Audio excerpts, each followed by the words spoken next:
آپ دیکھ رہے ہیں مسائل کا حل چینل۔ الحمدللہ وحدہ والصلاۃ والسلام علی من لا نبی بعدہ اما بعد۔ ایک تو یہ سوال پوچھا گیا ہے کہ اگر کوئی شخص دوسری یا تیسری رکعت میں آ کے ملتا ہے یا آخری رکعت میں آ کے ملتا ہے 4 رکعتوں والی نماز میں، تو اس کا کیا طریقہ کار ہے؟ پہلے بھی کچھ میں نے عرض کیا تھا کہ نماز میں امام کے ساتھ داخل ہونے کے لیے اللہ اکبر اس نے کہنا ہے، چاہے امام نماز کے جس رکن میں بھی ہو، اس نے آگے اللہ اکبر کہہ کے نماز کے اندر شامل ہونا ہے، کیونکہ رسول اللہ صلی اللہ علیہ وسلم کا فرمان ہے تحریم و تکبیر و تحلیل و تسلیم۔ وہ تمام کام جو نماز سے پہلے جائز تھے، ان تمام کاموں کو حرام اور ناجائز کرنے والی چیز وہ تکبیر تحریمہ ہے اللہ اکبر، اور پھر وہ کام جو نماز کے اندر جائز نہیں ہے اور نماز کے بعد جائز ہے، ان سب کاموں کو جائز قرار کرنے والی وہ چیز وہ سلام ہے۔ تو اللہ اکبر کہیں کہ وہ نماز میں شامل ہو جائے گا۔ کچھ میرے بھائی ایسے کرتے ہیں کہ وہ امام کا انتظار کرتے رہتے ہیں، اگر امام مثلا سجدے میں ہے یا تشہد میں ہے کہ امام اٹھے اور پھر ہم اس کے ساتھ شامل ہوں۔ نہیں کرنا چاہیے ایسے۔ کیوں؟ اس لیے کہ جس طرح ہم دنیا کے معاملے میں اپنے مفاد کو سوچتے ہیں، تو اخروی زندگی کے اعتبار سے بھی ہم اپنے مفاد کو سوچیں۔ تو اگر ہم امام کے ساتھ شامل ہو جائیں گے تو اس صورت میں ہم رکوع کریں گے، سجدہ کریں گے، تشہد میں بیٹھیں گے، تو اس میں ہم اللہ کا ذکر کریں گے، ہم سبحان ربی العظیم، سبحان ربی الاعلی، ربنا ولک الحمد، اور تشہد میں دعائیں پڑھیں گے۔ تو یہ ساری کی ساری چیزیں ہمارے نامہ اعمال میں لکھی جائیں گی۔ اس لیے انتظار نہیں کرنا چاہیے، بلکہ امام کے ساتھ فوراً مل جانا چاہیے۔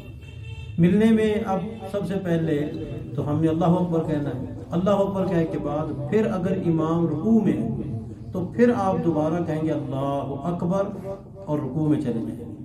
اسی طرح سجدے میں ہے امام تو ایک اللہ اکبر کہیں گے نماز میں داخل ہونے کے لیے، پھر دوسرا اللہ اکبر کہیں گے آپ جس رکن کے اندر امام ہے اس رکن میں شامل ہونے کے لیے۔ اگر امام بالفرض رکوع سے اٹھ کر کھڑا ہے تو آپ پیچھے سے آئیں گے، آپ نے کہنا اللہ اکبر، اور پھر اس کے بعد آپ نے کہنا ربنا لک الحمد حمدا کثیرا۔ یہاں پھر دوبارہ اللہ اکبر نہیں کہنا، کیونکہ یہاں تو اللہ اکبر کہنے کی ضرورت نہیں ہے۔ اللہ اکبر دوسری مرتبہ اس وقت کہیں گے جب امام رکوع میں ہے تو بھی اللہ اکبر کہیں گے، جب امام سجدے میں ہے تو بھی اللہ اکبر کہیں گے، یعنی ہر وہ رکن جس کے اندر اللہ اکبر ہم نماز کے اندر کہتے تھے تو ہم دوبارہ اللہ اکبر کہیں گے۔ تو اب جب امام رکوع سے اٹھتا ہے تو اس وقت تو ہم کہتے ہیں ربنا ولک الحمد حمدا کثیرا طیبا مبارکا فیہ۔ اس لیے ہم نے اس طریقے کو اپنانا ہے۔